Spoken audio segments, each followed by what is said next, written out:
Here we have a SAT math problem. Okay, let's go to the question. In the xy plane above, a line segment OQ is perpendicular to line segment OP and the length of line segment OQ is phi. What are the coordinates of point Q? Okay, in the given figure, we have to find the coordinates of point Q. Okay, let me mark R over here. Now, to get the coordinates of point Q, what I have to do is I have to get the length of this horizontal line segment QR. Using the length of this horizontal line segment QR, I can get the x coordinate of this point Q, and also I have to get the length of this vertical line segment OR. Using the length of this vertical line segment OR, I can get the y coordinate of this point Q. So now my aim is to get the length of this horizontal line segment QR and the vertical line segment OR. So how do you have to get the lengths of these two line segments? For that, we can consider the given information. In the given information, we have the length of the line segment OQ, that is phi. Okay, let me mark a phi over here. And from the coordinates of point P over here, we can get the length of the horizontal line segment over here and the length of the vertical line segment over here. Okay, before that, let me mark S over here. Now, to get the length of this horizontal line segment, we have to consider the x coordinate over here, that is 8. And to get the length of this vertical line segment, we have to consider y coordinate over here, that is 6. Actually, this 8 is a multiple of 4, so it can be written as 4 times 2, and this 6 is a multiple of 3, it can be written as 3 times 2.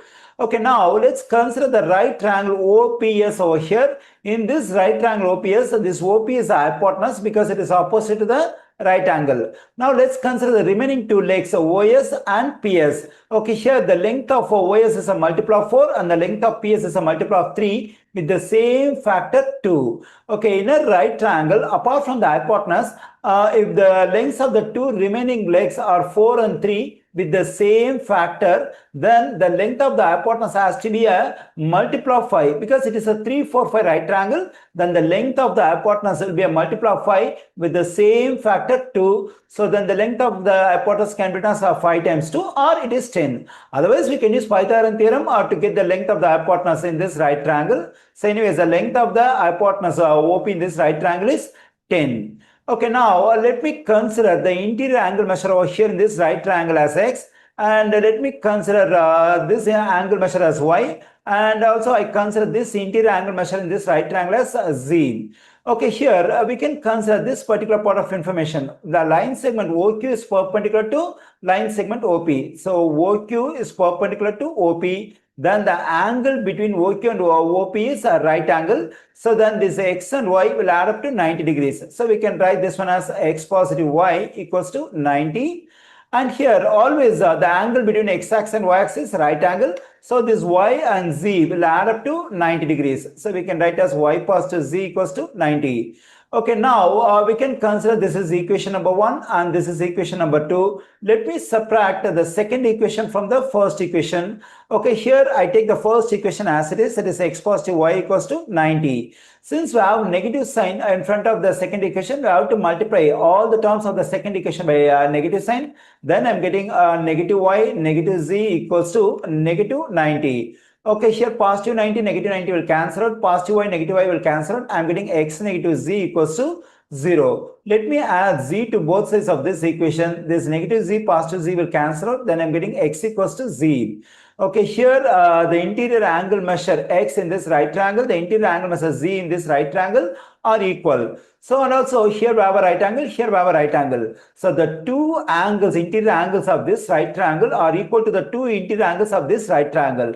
By angle similarity postulate, the two right triangles are similar. Okay, now let me write the similarity statement.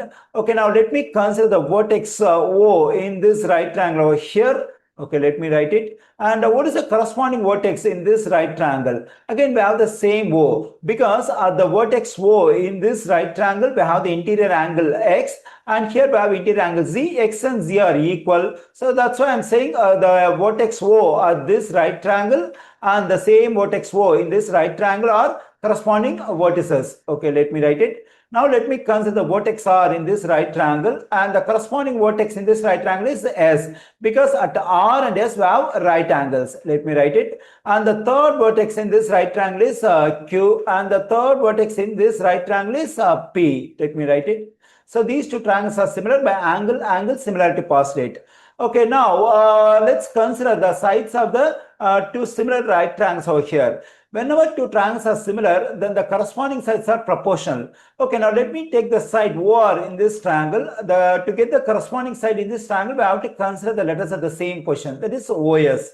Okay, now let me consider the side RQ in this triangle, and the corresponding side is SP over here. And now let me take the side OQ in the first triangle, the corresponding side is OP.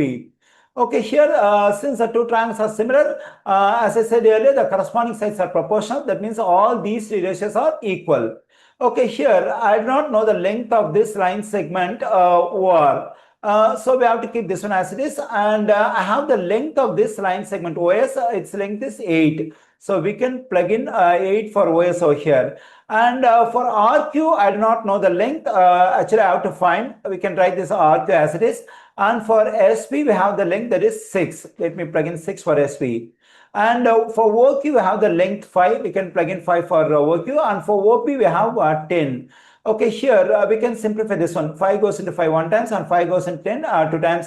Then we get OR over 8 equals to RQ over 6 equals to 1 over 2. Okay, here all the three ratios are equal. Since all of them are equal, we can equate the first one and the third one. Okay, now let me do this separately. OR over 8 equals to 1 over 2. Let me multiply both sides of this equation by 8. Then this 8 will cancel out. 2 goes into 2 one times, 2 goes into 8 4 times. I am getting OR on the left side. On the right side, I am getting 4. Now we can equate the second ratio and third ratio. Then I am getting RQ divided by 6 equals to 1 over 2. Let me multiply both sides of this equation by 6. Then this 6 will cancel out. Here 2 goes into 2 one times, 2 goes into 6 3 times. I am getting RQ equals to 3. Okay, here I got the length of this OR, the vertical line segment over here. Its length is 4. And also I got the length of this horizontal line segment RQ. Its length is 3. Okay, now let me mark it over here. According to the question, we have to get the coordinates of the point Q. Actually, the point Q is in the second quadrant. In the second quadrant, the x coordinate will be negative and y coordinate will be positive, because here we have the negative side of x-axis and positive side of y-axis. Now, to get the x coordinate of this point Q, we have to consider the length of this horizontal line segment 3 with negative sign, that is a negative 3. And to get the y coordinate of the point Q, we have to consider the length of this vertical line segment, that is 4. We can take this 4 as it is, because here the y coordinate will be positive in the second quadrant.